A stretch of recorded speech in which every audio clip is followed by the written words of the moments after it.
right. So it was the beginning of 2023. I was working at a credit union, and I was actually on my last 2 weeks. And you had reached out via LinkedIn and asked, hey, could I pick your brain? Could we kind of talk about the credit union space? And I really wasn't in the right frame of mind to do that at that time. So, we didn't connect at that point. But then a few months later, you had seen kind of my content on LinkedIn and heard about the podcast, and you started supporting. And Reagan had reached out and asked if I would be willing to do a webinar, which was my first webinar. I had never done that before. And I was a little nervous, but honestly, that's how you and I met. And I think it was kind of an interesting meeting to meet someone that you've never actually met in life, but you meet on LinkedIn, a social platform, and you're able to kind of create a relationship from there. So it's kind of neat, Yeah, I feel the same as well. I was nervous at the same time. I've done a lot of public speaking in my day Yeah. throughout my careers, but it's a something that's recorded, and you're Yep. getting all the new people that you haven't, really had conversations with before. So, but through all of that, I, got to realize that we have a lot in common We from, do. music and the way we think about leadership and all of that. So it's been great, more than just producing Yes. some things together. It's Exactly. getting to know you as well. Absolutely. It's funny. You bring up similarities. I'm going to ask you some questions and it was actually mind-boggling how similar our careers and some of our interests have been. So I'm excited to dive that into a second. Yeah. But I want to start with a lightning round. So I grew up watching Larry King, and Larry King had this really cool thing where he would invite guests on, to his show towards the end, and he would do a little lightning round. So I'm going to ask you probably like 5 to 7 questions. Here's the deal. Can't think about it. Got to speak from your gut. Just instinctual, quick answers, okay? Okay. Okay, here we go. So first one, guilty pleasure. Oh, I gotta say it's a cigar. Oh, okay. I do like cigars. Yep. Not exactly what I want to teach my son. So, I No. do that on a rare occasion, Sure. off to a nice cigar bar. But I think that's kind of the first thing that pops to mind. And Netflix, you Oh, I can't. love it. I love it. I'm a big cigar guy too. I know they're Oh, not yeah. healthy, but like Yeah. in fact, I was downtown where I live here in Arizona and saw that they had an outdoor cigar bar, and I'm just drooling to go to that place because I'm Oh, a big that's cigar great. guy. But yeah, Very in fact, nice. my computer is sitting on a humidor, so that's how impressed you should be today. Wow, so much in common. That's I great. love it. Love Okay, next one: salty food or sweet food? What are you picking? Salty. Yeah. Okay. My Okay. wife and my son are both sweet. So Ah, every time it's breakfast time, we go out to brunch. I'm having eggs, they're having pancakes. So okay. yeah, I'm the savory person, which is Gotcha. hopefully a little bit better for my diet. I think so. I know sugar. That's like the new, bad thing that everyone's talking about. And my wife's a salty fan as well. So it's a good Okay. balance that you and your wife are different. Yeah. Next one, movie or TV show you could watch over and over again. Ooh.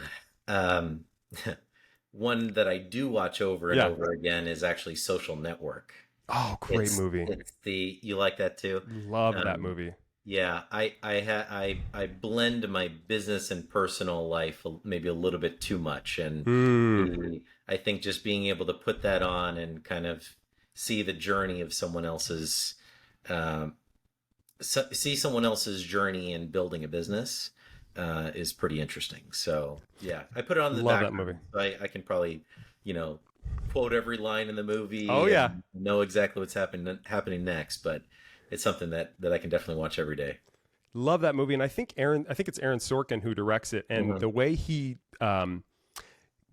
creates the dialogue with the characters, I love his dialogue. I think he Yeah. writes better dialogue than almost anyone else. So love that movie. Great choice. Mhm. Next one, hidden talent. And I think I even know the answer to this, but what is your hidden talent? Oh, interesting. Um, the first thing that came to mind was juggling. No way. Yeah, juggling unicycle. That's what I was going to ask. I knew you were a unicyclist, or I had read it somewhere, and I was going to ask you Okay. about that. So how have you been doing that for a long time? Is that something you still do? It was some hobbies that I took up as a kid in Oregon. So I Sure. grew up, my part of my childhood was in Oregon. They had a magic store over Mm, there. So I like going to downtown, picking up a new magic trick. So I'd buy it, go practice it at home, and somehow sure. that translated into learning to unicycle, learning to juggle. So Wow. I could, in another life, I would have been a clown, but today it's a hidden talent. Yeah, Gotcha. You went the straight and narrow path, which is probably better financially, I'm sure, probably. right? Yeah. Okay, next one. What is one thing you long believe to be true but isn't? So, what is something that you long believe to be true but isn't? That it's that you don't have to have a degree to get, I want to say, mm, I want to say very high in a company. And Mm, obviously, you can start your own company and become CEO without having a degree. I just personally found that I was only able to get to a certain limit. I don't have a degree. I yep. was only able to get to a certain limit before I needed to check that box. So Yeah. Especially in the corporate world. I mean, I know they've even like a lot of times that was kind of a little secret, like a nasty little thing where they wouldn't yeah, necessarily say it. Like for me, like they wouldn't say, "Hey, you don't have a degree," but they would definitely make it known like, "Hey, we're looking at other candidates who have more formal education." So that's yes, interesting, man. That's another similarity between us. I like that. exactly. Okay, last one. Worst piece of advice you've ever received. I think it's just be yourself. Mm, Um, and it's interesting because I think being yourself can get you very far. But I think the problem with that is that being yourself got you to where you are today. And is that as far as you want to mm. go?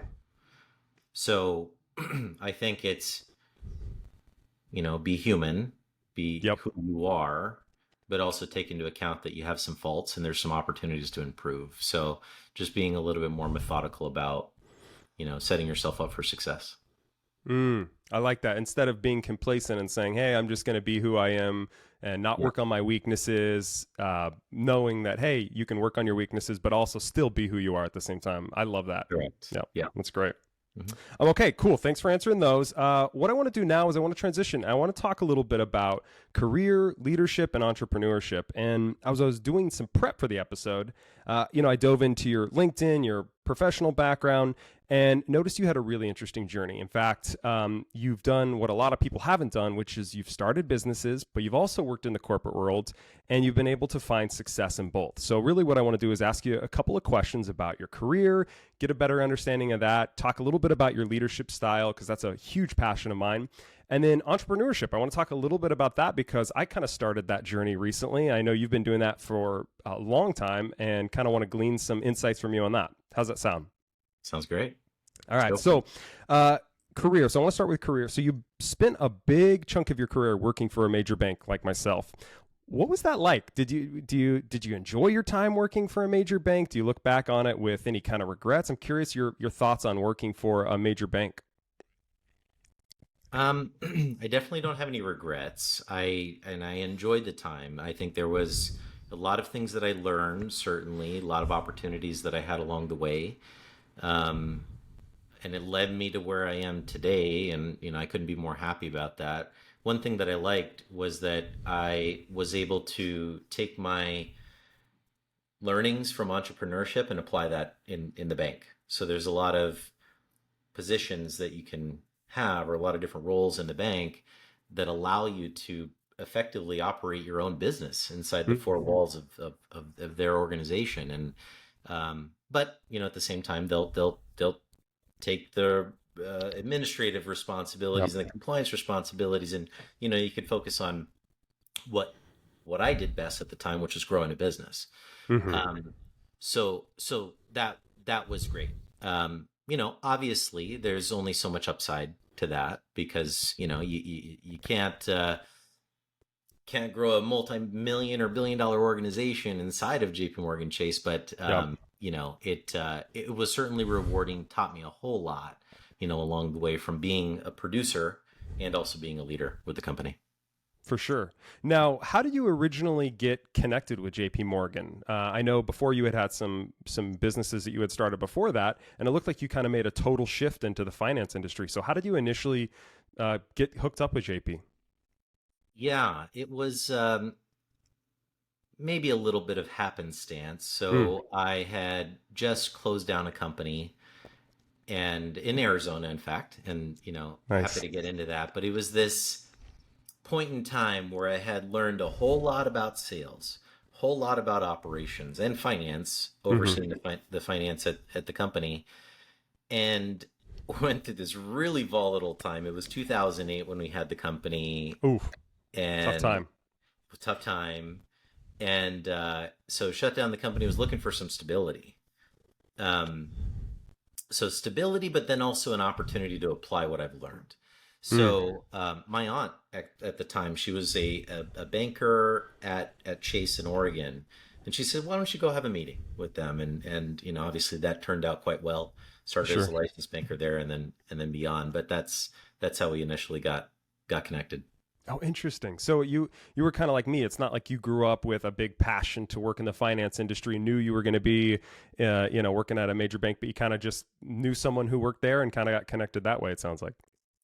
That's right. Yeah. Yeah. At the beginning, I think, a lot of people might think, or many people might think that working at a bank is working in a branch and it's Yeah. the everything that goes on inside of the branch. Um, but so when I joined them, I thought, okay, this is probably going to be a short stint. I'll learn some things, it'll be great. And, but then, I'll find a bigger opportunity, but didn't realize at the time that the opportunities were within the organization. So, Mm. and then I really took advantage of that. So what I thought was going to be maybe 2 years turned into 12. Yeah. That's Mhm. funny how that works. I the same thing. I Yeah, thought I'd be there a couple of years, but the one thing about banks is they have a ton of opportunities, and you really can get to work in a wide variety of business functions that I don't think a lot of other companies have. Like there's just so many things that a bank that you can take so many different paths: marketing, product, digital. I mean, you could go so many different ways. So it's funny how yeah, they get you in, and then you just kind of flourish and find ways to make your career journey within the bank. So. exactly. Yeah, that's right. Okay, so I want to ask, if you think back to about your time at JP Morgan, is there one moment that stands out to you? It could be a moment where something went really bad. It could be a moment you're really proud of. But when you think back about your time, is there one moment that just kind of stands out to you that you'll never forget? There is, and it's so there was a point in time where I've always had these kind of roller coasters of productivity and self-care, and I believe a lot about balance in my own life, and I've been working really hard to get to a perfect balance, and I don't think that's even possible, but Sure. constantly thinking about that on a regular basis. And there was a point where I had just switched over roles to VP of investments and starting up the business. I was an advisor in Manhattan, and I was going through what I now look back to be this kind of roller coaster of, you know, overproductivity and not taking care of myself. Yep. Um, and there was a point in time where my lack of productivity was clearly bleeding through into my Got it. results, and it just simply was because I wasn't taking care of myself. I believe, Mm. and I got a wake up call, almost literally a wake up call from my boss at the time. Called me early in the morning, and Never a he good time to get a call first thing in the morning, by the way. Well, I don't know. I mean, yes, it's not a good time, but Yeah. looking back, that was probably the wake up call that I needed. Was like, Wow. hey, look at, he gave me the real reality of the Sure. situation, and I got to work and Mm. really turned it around. But that helped me look at more than just the business, but how am I actually running my own life? And Mm. that was a turning point for me.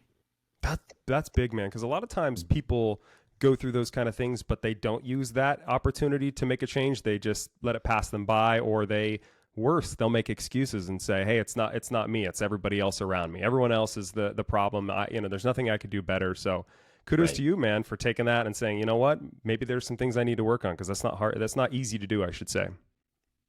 Yes, it's I've always really tried hard to listen to every bit of feedback, good, bad, and different.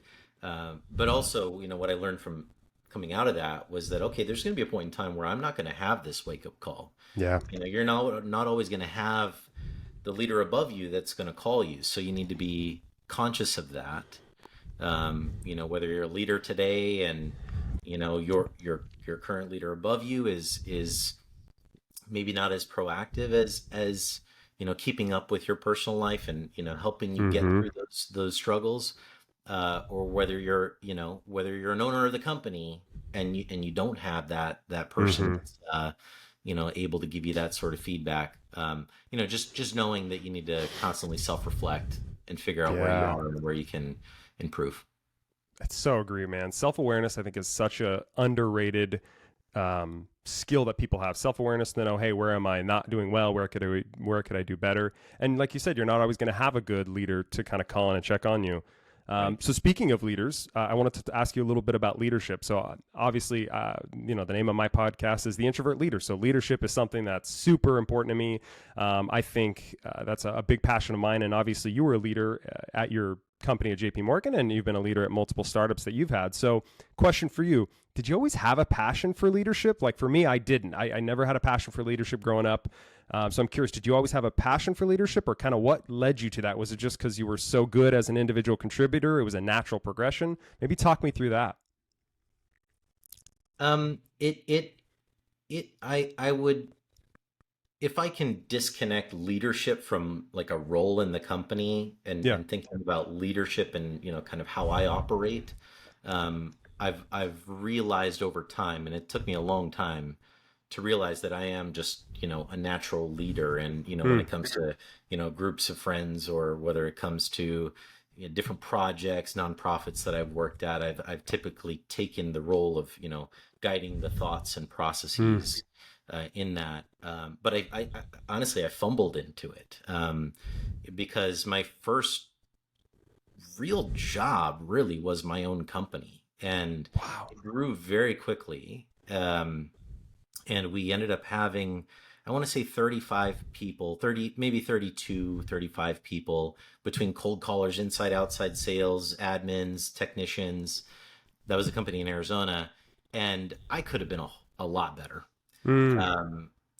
I now realize today that, being human and connecting with people is very important. Then it was maybe a little bit too structured, or I didn't know the best ways of connecting with people. So it took quite a while to eventually realize, like, yes, it's more than just like the way I operate, the leadership in my, friends and communities, but then, how can I actually translate that to business and make it effective? And it's interesting with leadership. I mean, you can read all the books you want. You can listen to all the podcasts you want. The best way to get better at leadership, in my opinion, is to actually be a leader. Like you can't read about it. You actually have to be a leader, and you have to get some tough feedback from your team and then see how you respond to that. And you got to be able to handle a wide variety of situations. So it's interesting. You can't, leadership, it's not necessarily for everybody, but I don't know about it if it's like this for you, but for me, once I discovered that I had a talent for leadership, it's all I really wanted to do, man. I just didn't want to leave that because it just felt so good to watch people grow around and with me, That's right. Yeah. No, that's certainly one of the biggest benefits is, supporting people in their journey, watching them grow and develop. And that's, something that I'll always have a passion for, and that will drive me to continue being a leader. For sure.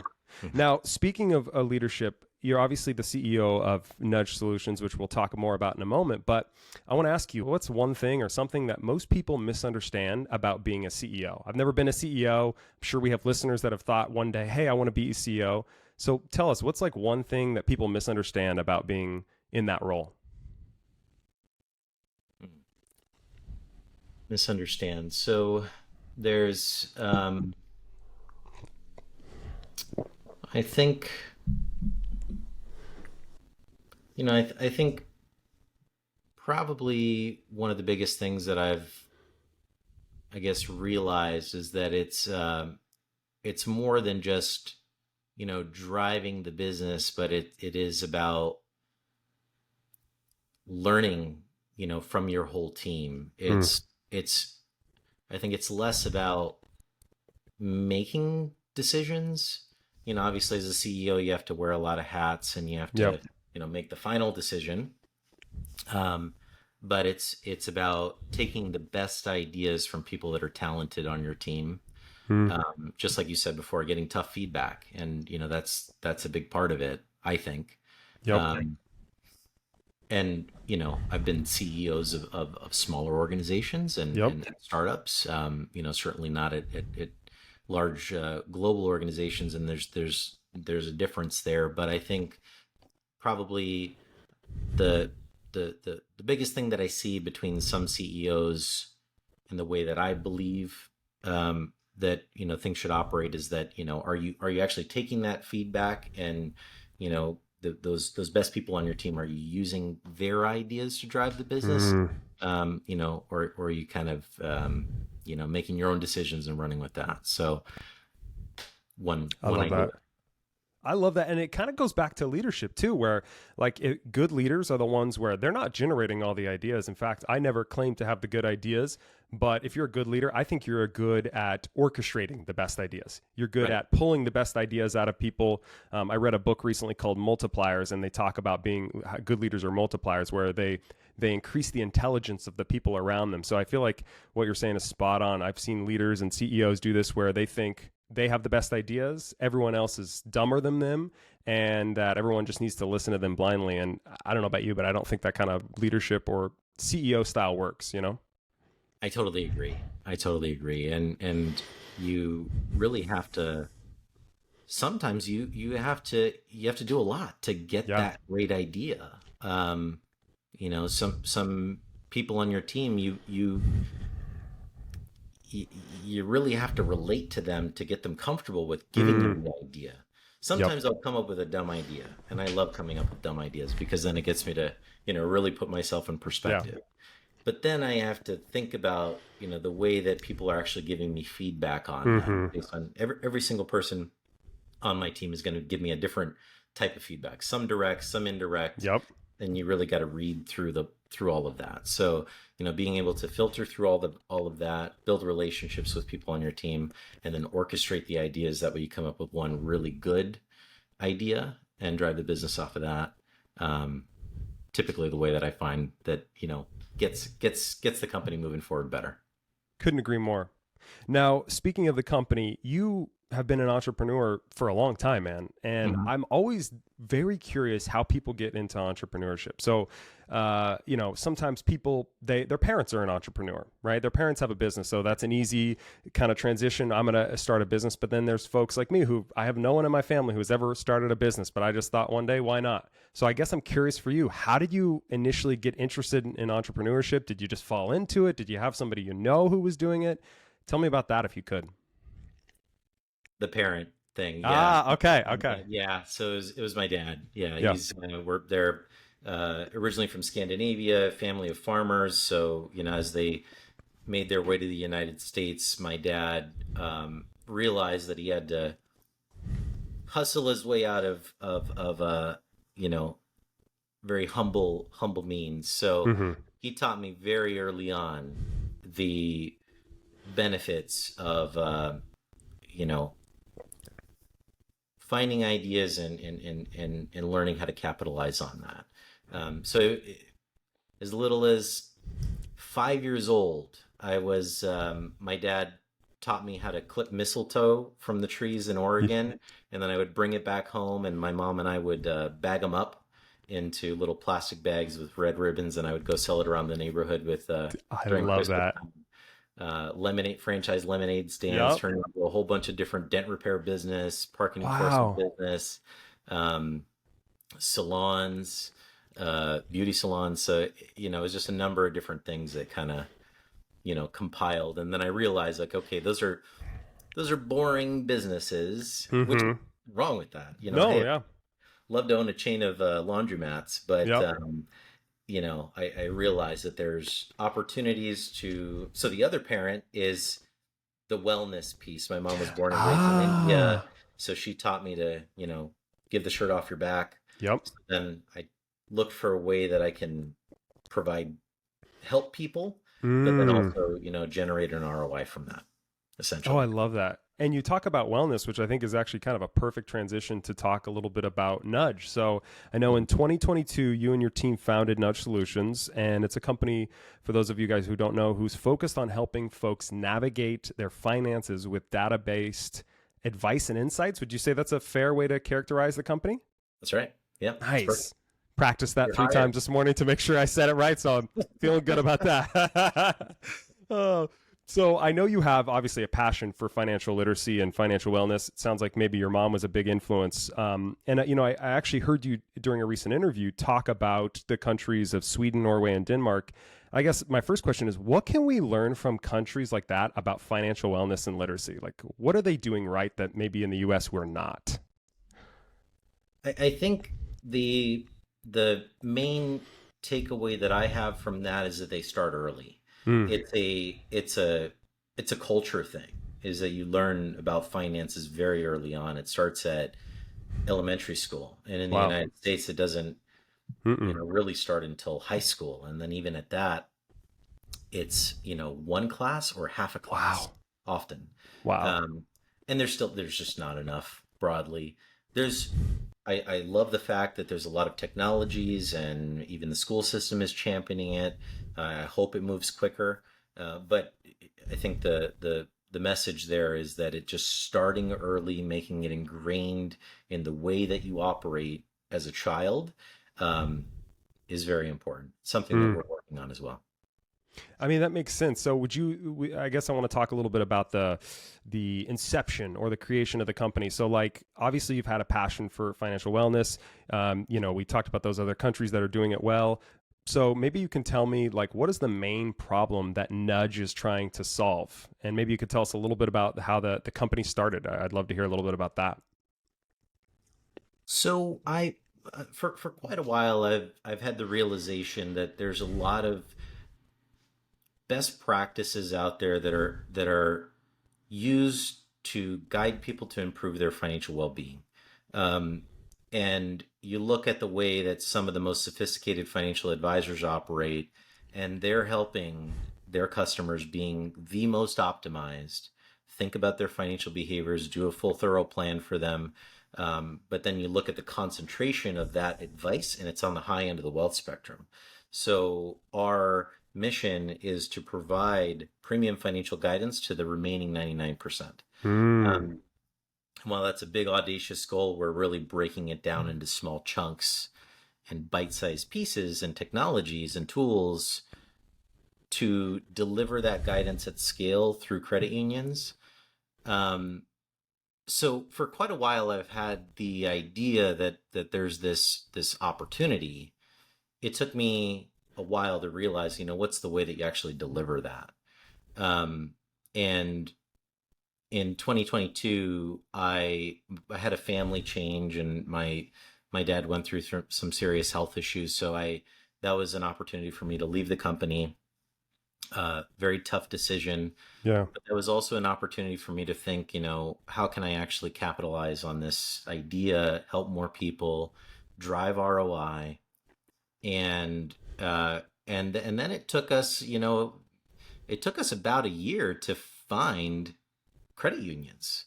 Wow. And then we realized, okay, this is perfect. It's a match made in heaven. They're nonprofits that care about financial wellness. I care about financial wellness. Yep. A lot of things that we have built that fit right into their ecosystem. So ever since it's been great. But it started a little different than most companies, because it started with a solution. Then we had to find the exact problem, and then we had to find the industry where it makes the most sense. Oh, interesting. Almost reverse engineering, it sounds like, almost. Usually Correct. a lot of times. Yeah. Okay. Now, and I agree with you, by the way. I think the credit union space is literally the perfect match for your company, because one thing, I've worked at 2 different credit unions on both coasts, and one thing we talk about constantly is, how can we help our members' lives improve?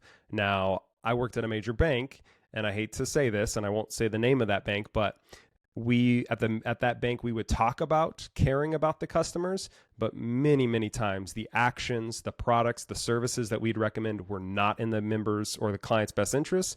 And so for me, that's why it was like a breath of fresh air to work for the credit union industry, because what they said they were doing is what they actually were doing. I Right. don't know if, have you found that to be true as well? Yeah, I agree. And I Yeah. had working in Manhattan, I had friends at a lot of major banks, and I specifically recall um, someone who was working for a large bank, and he's like, "Why are you in this business?" And at the time, I was an advisor, and I was like, "Oh, to help people." And he's Yeah. like, "No, you're here to make money." I'm like, "Yeah, yeah, that kind of really sums up the way that for-profit Gosh. banks think." And it's fine, I get it, but Yeah. like, is your reason for providing recommendations, giving them products to profit or to actually improve their lives? Mm, So I subscribe to the credit union mentality of wellness first and everything else will come. Obviously, you yeah, got to be thoughtful about that because you have to still run it like a business. But for sure. um, but yeah, I certainly see that Yeah. that difference there. And what's interesting about the credit union community is that it's still growing. So you have a lot of these Yes. smaller organizations, smaller credit unions that don't have the knowledge, mechanisms, technologies that large, global banks do. So 100%. I love the fact that I can take our learnings from large organizations, our technologies that are uh, definitely forward thinking, and Hmm. apply that to a small organization and allow them to drive financial wellness. Um, so yeah, I totally agree with how you look at that as well. Well, and it's interesting you bring up, the technology and providing that to credit unions. I think it's interesting. A lot of these credit unions, they don't have huge budgets to spend the money to create that technology themselves. I've been at multiple bank or credit unions that we've tried to come up with a mobile app, and we spun our wheels for 3 years, and it was only till we Yeah, just bought an off the shelf kind of prepackaged solution then we actually saw success. So I think it's so interesting that you're be able to provide this to credit unions who don't have the budget to create it, but they need that. Their customers, their members are asking for this kind of stuff all day long. So I love that. Now, I wanted to ask you about kind of maybe a more micro example of how nudge actually makes an impact on people. So, is there a story, a situation that comes to mind of where yeah, nudge was able to positively impact a client, a member, yeah, in their financial wellness journey? yeah. So here's a real life example.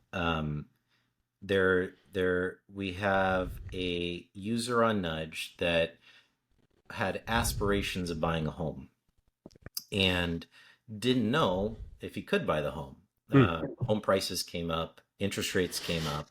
Obviously, saw different promotional offers from different institutions on mortgage rates, mm-hmm. but oftentimes that is not enough reason to buy the home because you don't know if is 3.5%. Does that mean that I can buy the home? Does that, Yep. is that good enough savings? How does that impact the Mm-hmm. rest of my financial journey? So this specific user selected um, buying a home, putting his kids through college, buying a car, and then later in the experience, we show them, okay, you're on track to achieve your goals. Here are some ways that you can improve your financial health, and giving him ideas on, different solutions that he can actually take advantage of to improve his health, different literacy items, learn about purchasing the home, learn about reallocating your investments.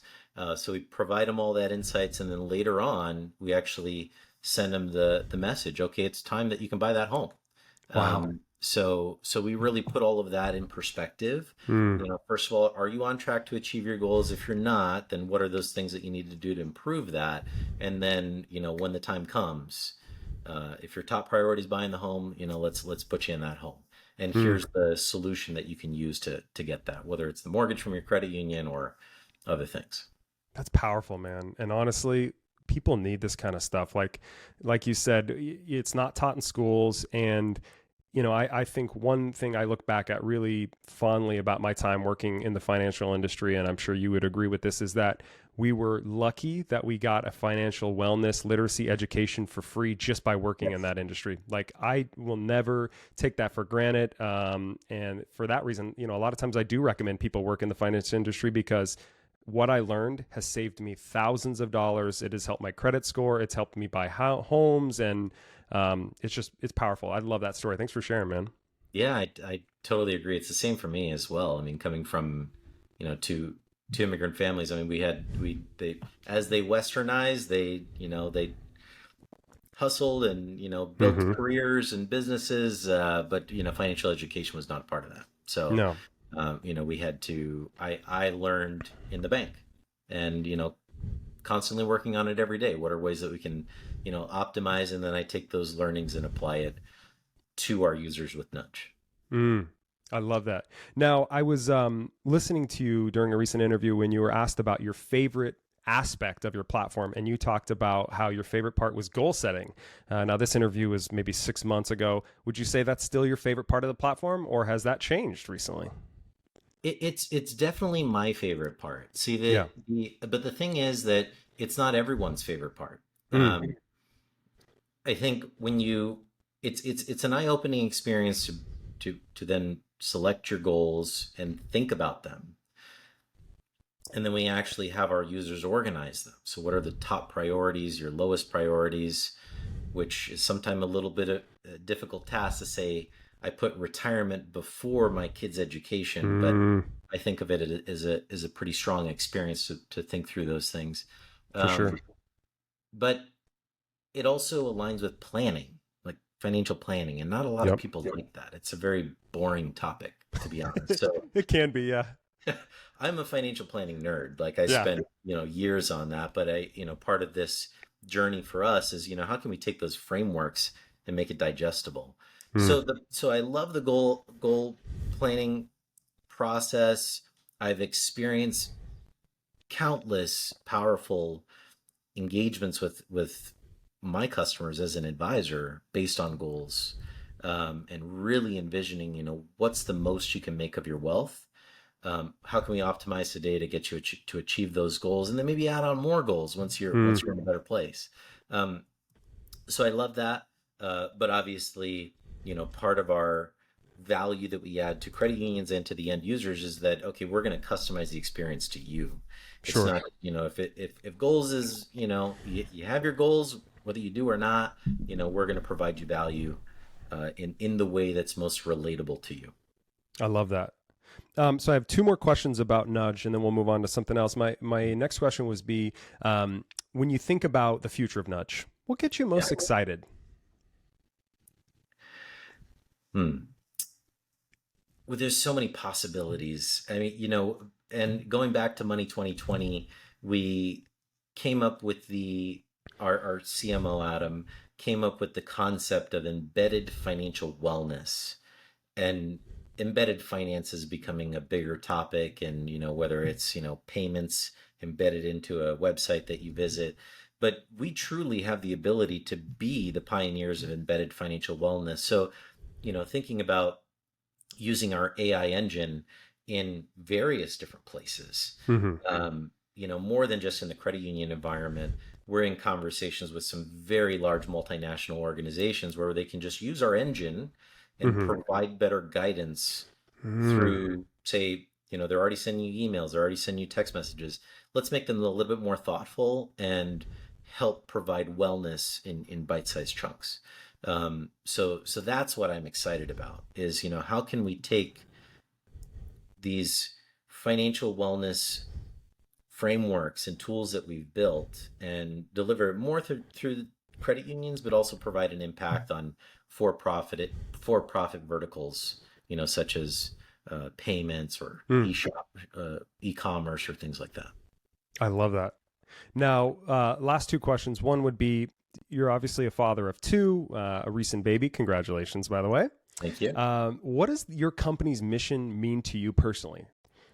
Yeah. So um, personally, it's big to me. I grew up I grew up in Oregon, my mom from India, and her and I would, as we would go visit India, our family in India, we would go around to the Burger Kings and McDonald's, and we would ask them to save up their toys Mm. that came in the Happy Meals. So when they were out of date, we'd get dozens or hundreds of toys, and we'd put them in large suitcases and take them to the orphanages in India. Wow. And that always stuck with me on, what are ways that you can give back to people in need, and whether it's giving back to people in need, it's just, everyone needs some sort of improvement in their finances. Yep.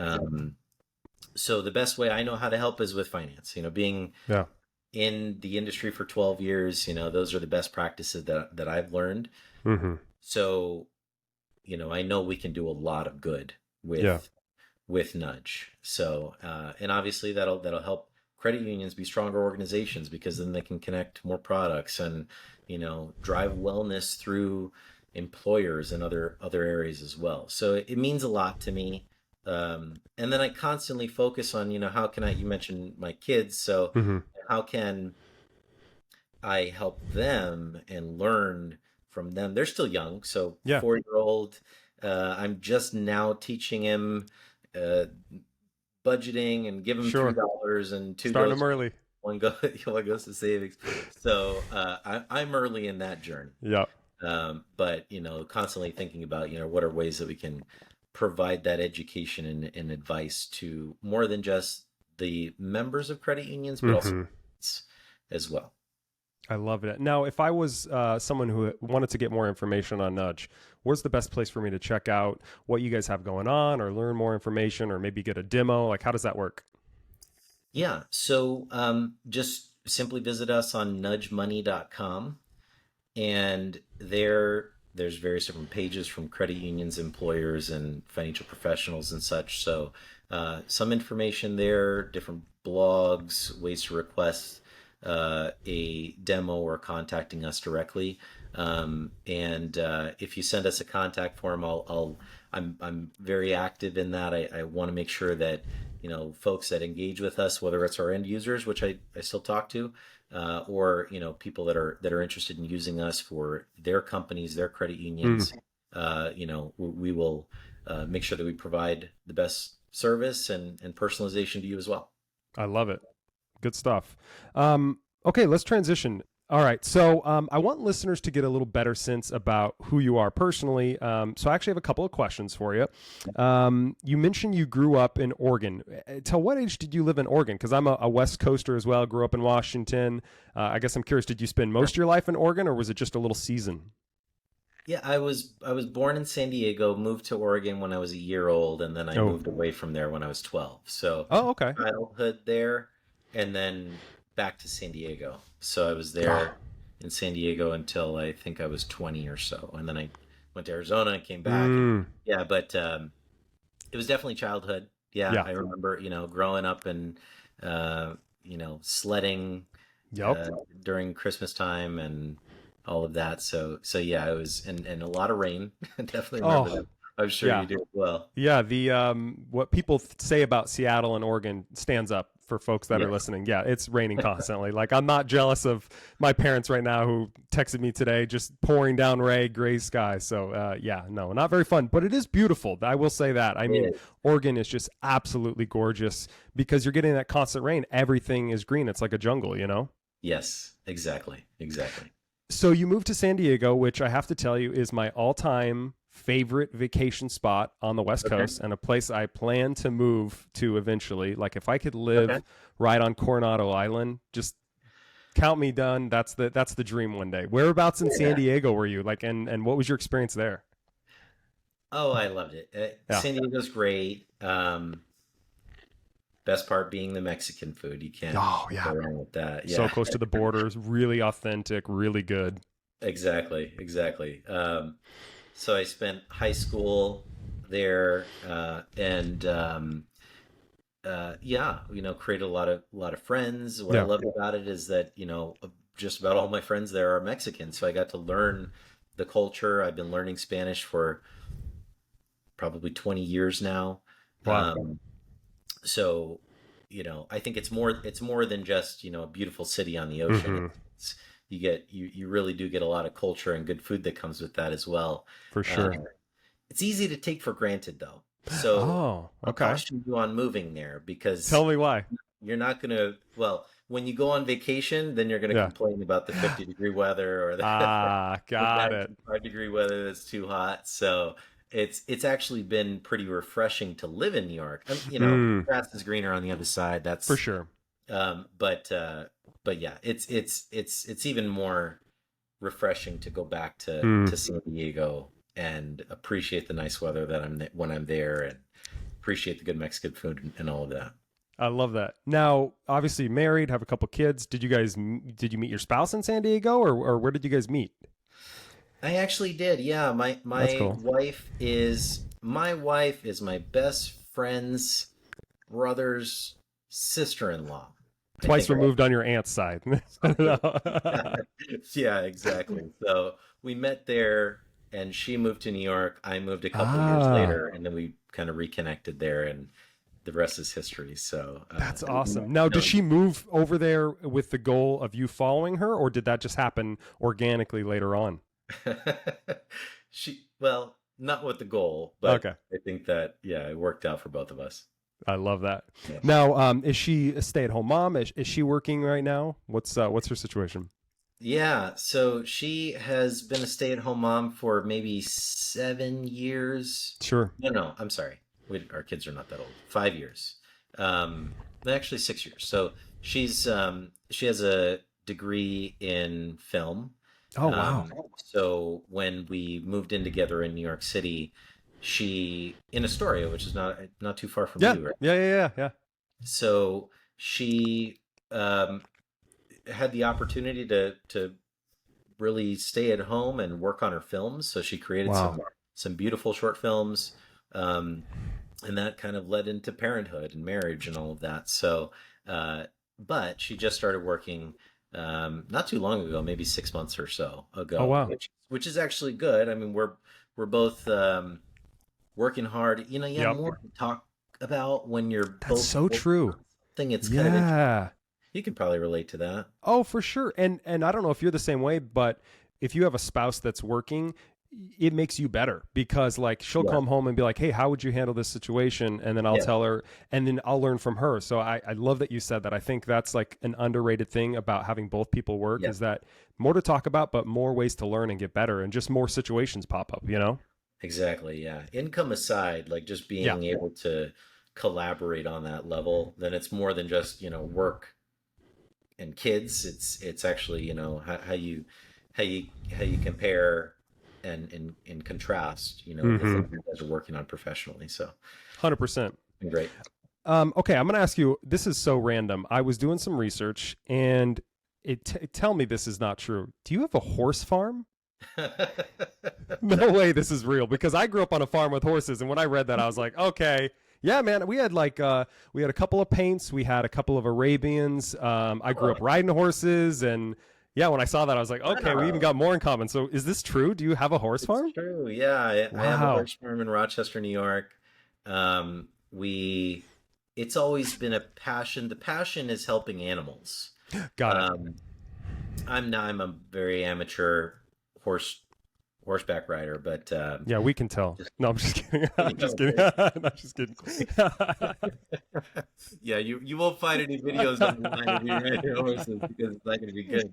Oh, I love it. But yeah, it's been fun. We have a small horse farm there. Sure. Uh, Currently, 5 or 6 horses on the property Oh, now, wow. and saved a couple of horses, from um, Amish communities, some malnourished horses, Mm, some others that were not really taken care of at other farms. So it's been fun. Yeah, it's yeah. expensive, but Oh, it's fun. if people don't know, I mean, little things, the shoes on the horses, the food alone is so expensive, but I mean, Yes, they are beautiful creatures. Whether they or not are. you're riding them or just going up in there and petting them, like they're if you haven't listeners, if you haven't been around horses, you need to. It's a pretty cool experience. They're just weird, huge animals that are really calm a lot of the time. Yeah, yeah, exactly. Yeah. I would agree with that. Just, take some lessons. Yes. You can even go help out for free. Yep. Farms will take the help. Go shovel manure. I'm sure they would love the help, right? Yeah. Oh, yeah. Definitely. Yep. Definitely. You don't have to buy a horse. You don't have to Yeah. buy a farm, but just go help out. Get involved in that. I think that's great. So, were you a writer? Are you a writer? No, I can't say I'm a writer. I probably rode 3 times a year, mostly in summer because Washington, that was the only time it was nice. But I was definitely responsible for shoveling horse manure for 15 years living in Washington. And, we would board other horses and things like that because we had like 5 acres. So it was kind of perfect. We had a big barn and pastures and all that kind of stuff. But so random to meet someone who's been around horses. Like you don't find very many people that have owned horses or know much about them, Yeah, no, exactly. That's that, and what you said is true. I bought a horse farm thinking, okay, I'm going to be riding a lot. Yeah. And then, a few months later, I'm just shoveling poop all Yeah. day. Like, what am I doing? It's expensive to shovel poop. So where are my life choices leading me? I don't know if this makes any sense. Yeah. exactly. I love it. Okay, I want to transition to 2 last quick topics before we wrap up. So I'm a huge music lover. You can see above me, I got a Beatles album that I'm a huge fan of. I got a little Drake album. Those are 2 of my artists that I'm huge fan of. So I want to ask you a couple questions about music, something I'm always passionate about talking people with. So earliest memory involving music, what is it? Earliest memory. Well, okay. This is a little, it's early. Yeah. I just remember being like 5, 6 years old, sitting in the living room and listening to Sade.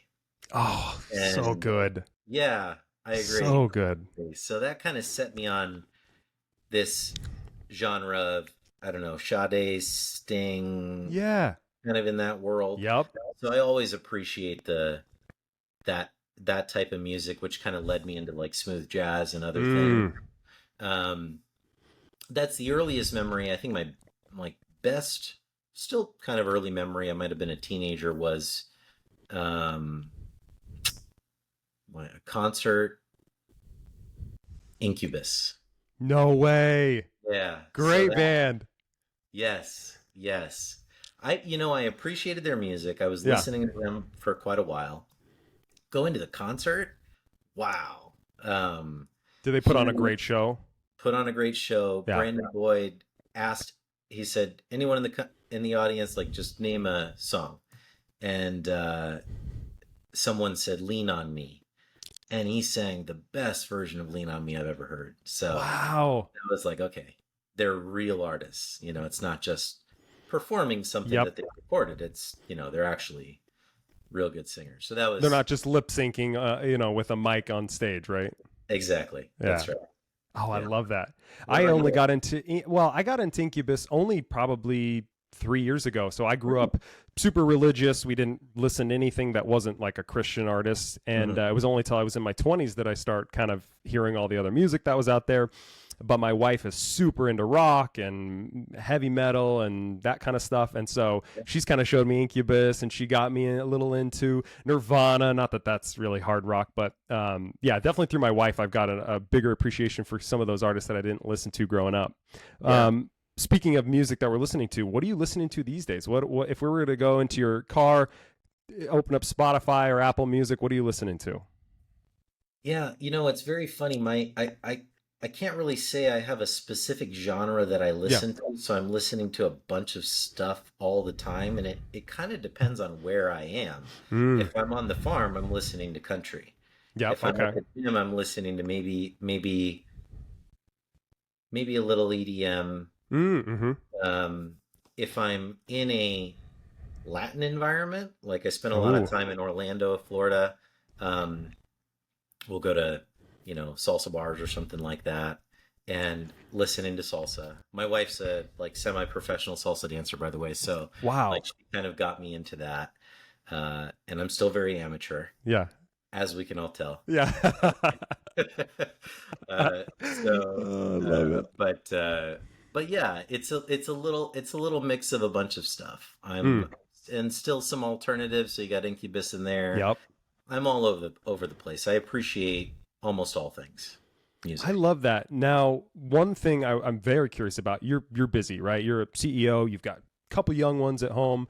Do you find that you listen to a certain type of music when you want to bring the mood down, when you want to relax, when you want to focus, do that deep work? Is there a certain genre that you go back to a lot? For me, it's lo-fi music. I don't know if you've heard of lo-fi, but it's, Yeah, yeah, it's just super relaxing. I can put it on the background and helps my ADD.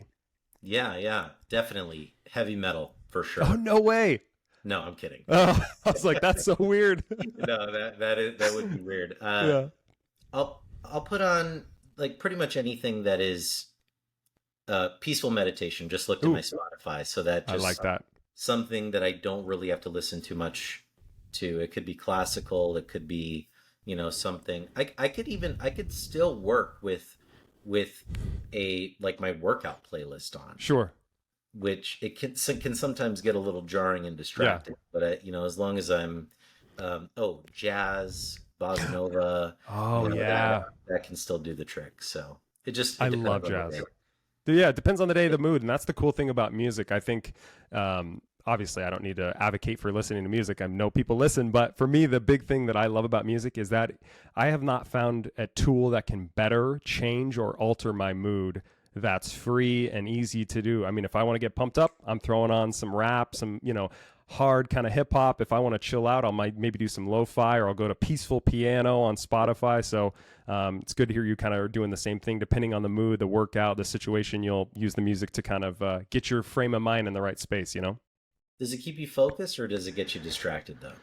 Total focus. If I don't have Sure. music on, I can't work. Like I was talking with my dad. He was here a couple of days ago, and he was like telling me about a memory he had. He said, Austin, we always were very concerned about you growing up because you couldn't not have music on. So like if you talk to my wife, every room there is a speaker, every moment there is music on. I mean, Really? almost had music on for this. It's just in the background because I just love it so much. So yeah, That's I great. love that. I have this. I want to always have music on. Yeah. I forget to put music on, and it's just because I'm maybe too focused. I'll Mm. put these headphones on, and 6 hours will go by, and I haven't hit play. I'll have the Wow. playlist on, but I'll just have done 6 hours of work Yep. and not even started the the You're just play. in it. You're just so focused on the work, the music. Yeah, whatever.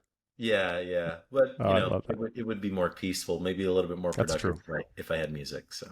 This is true. Okay, last question for you. It's around content. So, over the last 5 years, I have really realized the importance of what you fill your brain with, what you fill your mind with, content wise, books, podcasts, articles. That kind of stuff has a big impact on the performance, how you approach situations, how you communicate, all that kind of stuff. So, I guess I'm curious for you. First question is what form of content do you find yourself gravitating towards most often? Is it a podcast? Is it a book? Is it an article? And then are there any forms of content or any specific books, podcasts, things like that, that you have just been really digging recently that have made a big impact on you? Yeah, good questions. I mentioned earlier that my personal and business life maybe bleeds a little bit too much, and I think Yeah. that it's honestly because my business is my passion and hobby. So the content that I digest is along the lines of that. A lot Mm, of the times it's, you know, entrepreneurship, startup content, leadership content are productive for the business mm-hmm. and also, just a personal passion for me. So I Yep. I wonder if that's the same. Is that the same for you? Like, do you? 100%. It Oh, is. yeah. Yeah. Like earlier, you mentioned boring businesses. And the first thought that comes to my mind is Cody Sanchez. She's a big Yeah. thought leader right now about boring Right. Right. businesses. So, yeah, I love that kind of content. That's what I was actually thinking of when I said No boring. way. I almost said it, but I was like, I don't know if he'll know who that is, but that's funny. Yeah, that's right. Yeah. Uh, but so yeah, I'll listen to a lot of that. The Introvert Leader as well, of Thank you. course. And then occasionally the more personal content is kids. Yep. I'm reading Whole Brain Child Mm, right now, so help just understand how kids operate related to their mind, how sure. their brain works. That Okay, this is personal, but it's still business at the same time. It's hangry, It's a Oh, story of Grubhub and how they kind of came to be. But it was, it was a story. So yeah, it was something that I can learn and relate to from an entrepreneur standpoint. Um, and then of course, content related to my vertical. sure. So I got to learn more about the credit union space. Mm-hmm. I know a lot about banking, being in that for 12 years, but credit unions is a new community for me. Yeah. So I have to learn a little bit more about how they operate and think. Mm-hmm. Um, so yeah, there's that, and then of course there's the micro things, Oh, the sure.